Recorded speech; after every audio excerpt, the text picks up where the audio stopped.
Hi, everybody. It's Michael J. Fox. Welcome to the Graham Norton Show. Now, time to meet our second virtual guest. This actor has played iconic roles in Back to the Future, Spin City, and The Good Wife, and on top of that, has raised almost $1 billion for his Parkinson's Disease Foundation. Please welcome the great Michael J. Fox. Hey!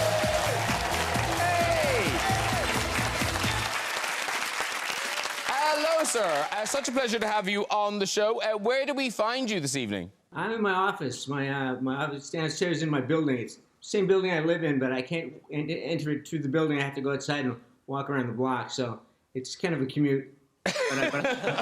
Well, thank you for doing that.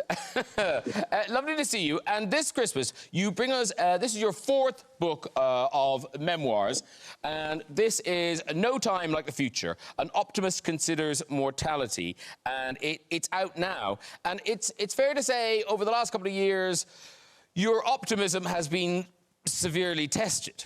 Yeah, I had a couple of years. First of all, I want to say, the next book I come out is going to be called Yes, Fork It for the Love of God. The book came about because I'm famous for this optimistic attitude, and it's serious and it's sincere, but it can sound glib.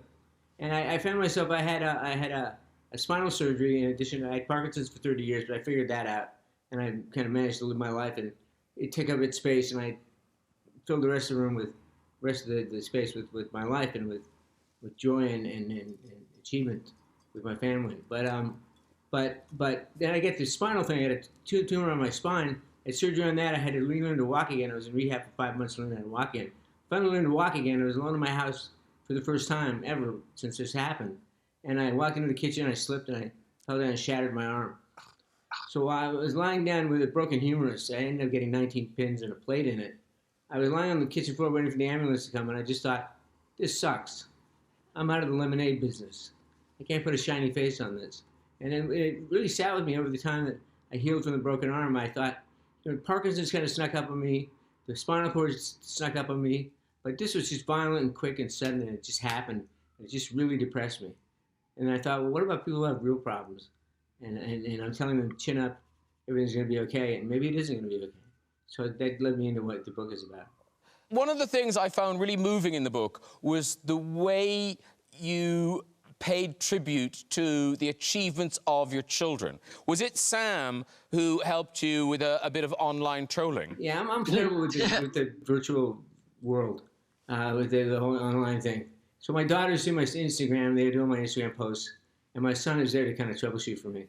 And very early on in it, my daughter explained to me what FOMO meant, because that was my whole life. I was fear of missing out because I couldn't catch up with everybody, and so she taught me that. But then I got in trouble on Twitter with somebody who said something nasty about Parkinson's, and I usually let that stuff just go by me. It doesn't happen that often, and when it does, I don't really care about it. But I wanted to answer this guy in some way. So my son said, "Just do this, do SMH." And I said, "What do you mean SMH?" He said, "Just trust me, do SMH." So I answered the guy back, SMH. And he answers me back, "This is the funniest thing I've ever read in my life. You're the king of the internet. I apologize for anything I said to you, blah, blah, blah, blah." And I said to my son, "What the shit did you say?" And he said, shaking my head. Very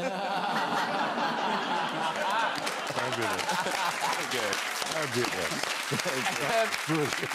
In the book, you talk about your travels and traveling places. Is there anywhere in the world you can go where, Back to the Future, people have not seen Marty McFly in Back to the Future? My first thing I was going to say was Antarctica, but I bet they have. I don't know, maybe some islands off of Siberia, Kamchatka or something. But I know it's pretty universal. It's amazing the way it's hung in there. It kind of reminds me of when I was a kid in Canada. We had like 2 stations, and so they played a movie once a year, and you kind of know it was coming. And for me, it was The Wizard of Oz. I could wait to see The Wizard of Oz. They played every Christmas, and I'd watch it every year just to see the flying monkeys. Because we had no videotapes, we had none of that. I couldn't download it. So, and I kind of feel like I'm someone's flying monkey. Well, people have such affection for that film. Nina Sasanya is here. Now, Nina, that Back to the Future for you is a romantic film. Well, yeah. I mean, me and my partner bonded over Back to the Future, and in order to win his heart, I got my one and only Valentine's card that I've ever bought that said on the front, "You are my density," which is a line from the film that George McFly says, "You are my density," and gets it completely wrong, and it's just a lovely... And he's still with me, so it works. Thank you very much. Yeah, you've never bought another one. That'll do, that'll do. You must have seen that very popular animated GIF that was going around in the middle of lockdown where it has Christopher Lloyd as Doc Emmett Brown with the DeLorean saying to Marty, Marty, whatever you do, don't set it to 2020. Because Jamie Oliver, it was similarly a romantic thing for you.